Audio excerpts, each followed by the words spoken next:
कौशल्य विकास मंत्रालय हे तुमच्याकडे आधी पण होतं आणि कौशल्य विकासच्या माध्यमातून रोजगार निर्मिती हा एक महत्त्वाचा विषय तुम्ही गेली अनेक वर्ष हाताळत आहात.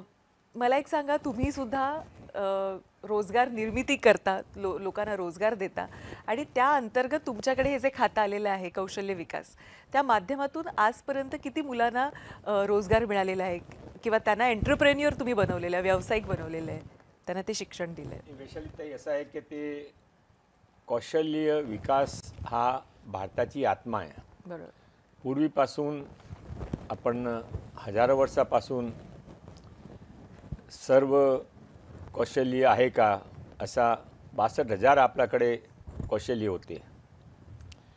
आता हळूहळू ते भारतामध्ये मशिनरीचा विकास झाला आणि ते कौशल्याचा उपयोग कमी झाला. पण आत्ता जी स्थिती आहे त्यामध्ये जोपर्यंत आपला मुला-मुली स्किल्ड होत नाही, कौशल्ययुक्त होत नाही, तोपर्यंत काही खरा नाही आहे. आता भारताच्या फॉरेन बिझनेसमध्ये पार्टिसिपेशन फक्त 4% आहे आणि आपली पॉप्युलेशन विश्वची 30%पेक्षा जास्त आहे.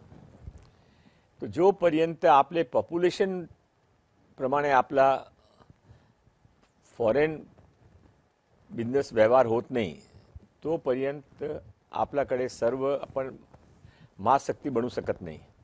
आणि त्यासाठी जे काही गोष्टी हवा आहे त्यामध्ये एक प्रमुख गोष्टी म्हणून कौशल्य विकास आहे. माझ्याकडे माननीय मुख्यमंत्री देवेंद्र फडणवीस साहेबांनी कौशल्य विकास विभाग दिला होता. मी त्याने मागून घेतला होता, मला मंत्री केला. नंतर मी त्यांच्याकडे गेलो आणि त्याने विचारलं का तुम्ही कोणाने कमिटमेंट नाही केला असेल तर माझ्या कौशल्य विकास विभागात द्यावा. त्यावेळी कौशल्य विकास विभागचा काय असा काही महत्त्वाचा विभाग असा कोणाने वाटत नाही. आधी तशी स्थिती आहे. तरी पण माझा आवडता विषय होता आणि मला माहीत होता की माननीय प्रधानमंत्री नरेंद्र मोदीने ज्यावेळी ते 2014मध्ये भारताचे प्रथम वेळा प्रधानमंत्री झाले त्यावेळी त्याने एकच प्रथम जे सेपरेट नवीन विभाग सुरू केला ते कौशल्य विकास विभाग होता. 1 महिना ते प्रधानमंत्री झाले, 1 महिन्यानंतर कोणाने त्याने विचारला होता, असंही ते आपण जसे गप्पा मारला बसले त्याप्रमाणे, की माननीय प्रधानमंत्री आता आपण मुख्य प्रधानमंत्री झाले, पण कधी आपण प्रधानमंत्री नाही झाला असताना आपलं काही मंत्रिमंडळामध्ये घेतलं असतं तर आपला आवडता विभाग कोणचा असता? त्याने 1 सेकंडमध्ये जवाब दिला होता की कौशल्य विकास विभाग.